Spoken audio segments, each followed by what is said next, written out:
मध्य प्रदेश के जावरा में विराजमान गणनियारिका श्री विद्याश्री माता जी ने जिन धर्म में मकर संक्रांति के विषय में विस्तार रूप से बताया और समाज को किसी भी जीव व प्रकृति को पीड़ा न पहुंचाते हुए अहिंसात्मक रूप से संक्रांति मनाने का संदेश दिया।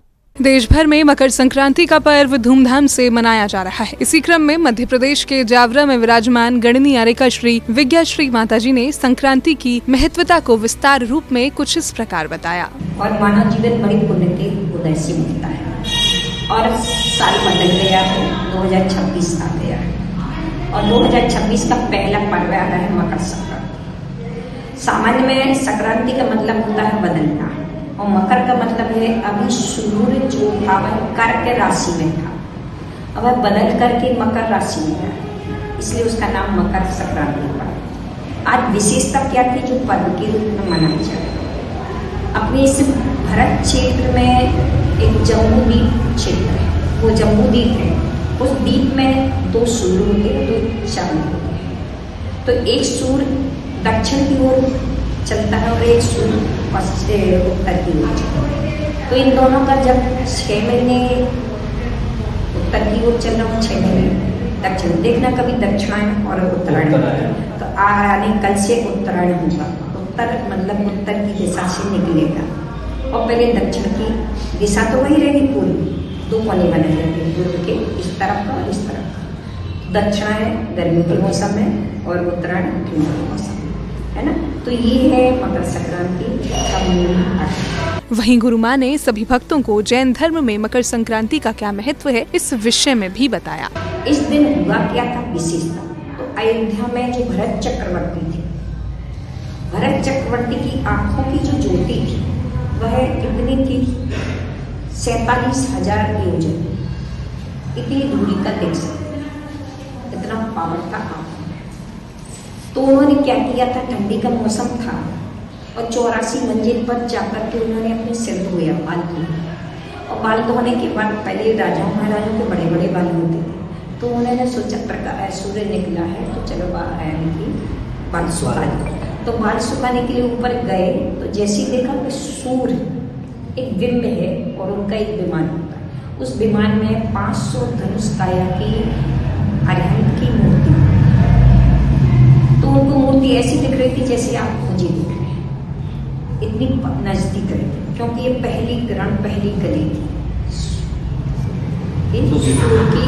सूर्य की पहली गली थी, इसलिए नजदीक तक था। अयोध्या से नजदीक दिखाया और देख करके ऐसा लगा कि तो भरत चक्रवर्ती के पास निधियां होती हैं, तो उस निधि से उन्होंने एक निधि से द्रव्य मंगवाई और सूर्य में स्थित जो भगवान थे उनके लिए अभिषेक किया। क्या किया? जलाभिषेक। अभिषेक किया, अर्थात अभिषेक हमारे यहाँ एक परंपरा चलती है हिंदी में, अर्थात भगवान का अभिषेक होना, जैसे अभी पर्व में। इसीलिए भरत चक्रवर्ती ने ब्राह्मण वर्ण की रचना की थी, तो अभी सूर्य को अर्घ्य देना जैसा चलने लगा प्रयाग में, तो सूर्य का अर्घ्य देना जो ब्राह्मण वर्ण की भरत चक्रवर्ती जब चक्रवर्ती बना था तब उन्होंने स्थापना की थी, इसलिए वो सूर्य को अर्घ्य देना माने हैं। ये अपनी अपनी मान्यता है। मूल यह था कि सूर्य में स्थित जो विमान था उसमें जो भगवान थे उस भगवान की अभिषेक किया और फिर अष्टद्रव्य से पूजा अर्चना की, क्योंकि ऐसे भगवान कौन देखने को मिलता है, तो उसका एक विशेष महत्व हो गया, उसका विशेष महत्व हुआ। इसीलिए उस दिन से वह विशेष रूप से पर्व का रूप लेने की चक्रवर्ती ने सूर्य में स्थित भगवान का अभिषेक पूजन किया, इसलिए उसे, और फिर आकर के खुशी में क्या कि आज मुझे अकृत्रिम चैत्यालय के दर्शन हुए और मैंने आराधना की, तो वो खुशी से इतने हुए कि उस समय तिल का आगमन था और नई उसका धन का, तो तिल का आगमन था, तो उस तिल को लेकर के और उसको गुड़ मिला करके लड्डू बनाए और सबको बांटे और सबको मुख मीठा खुशी में कि आज मुझे अकृत्रिम चैत्यालय के दर्शन करने का सौभाग्य प्राप्त हुआ है, सब मुख मीठा पर। इसके साथ ही गुरु मां ने सकल समाज को कहा कि अहिंसात्मक रूप से संक्रांति मनाएं और किसी भी जीव को पीड़ा ना पहुंचाएं। अब जैसे आज अपन क्या अपने स्वार्थ के लिए, अपनी खुशियों के लिए दूसरे की खुशियाँ छोड़ देते, छीन लेते। उदाहरण देखिए, आसमान में अपन सोच रहे हमारी मौज मस्ती के लिए, मनोरंजन के लिए अपन ने पतंग को उड़ाई और चाइनीज धागा ले लिया।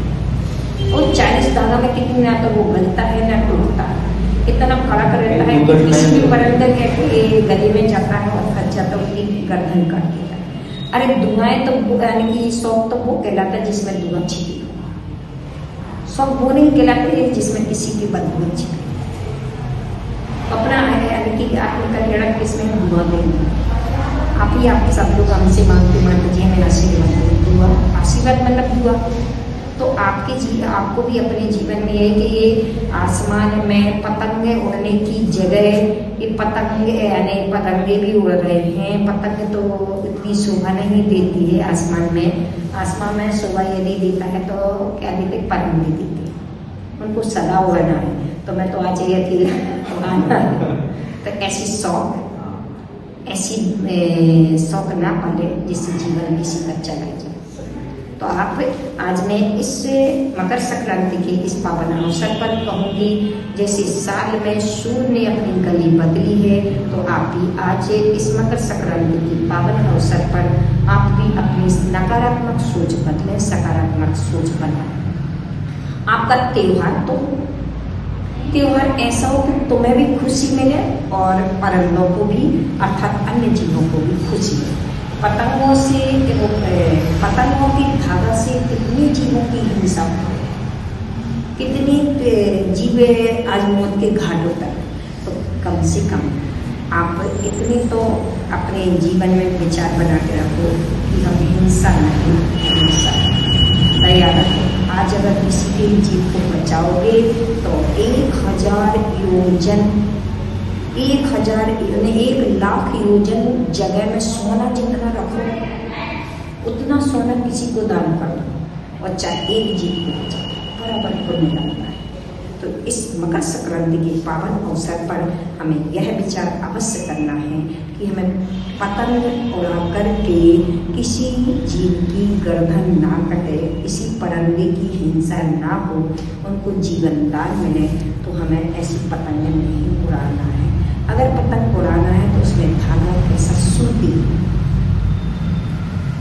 जो धागा अर्थात मिट्टी में मिल जाए, प्रकृति को भी नुकसान ना हो, प्रकृति को भी नुकसान ना हो और आपको मनोरंजन तो मनोरंजन ऐसा हो जिसमें हिंसा नहीं, अहिंसा।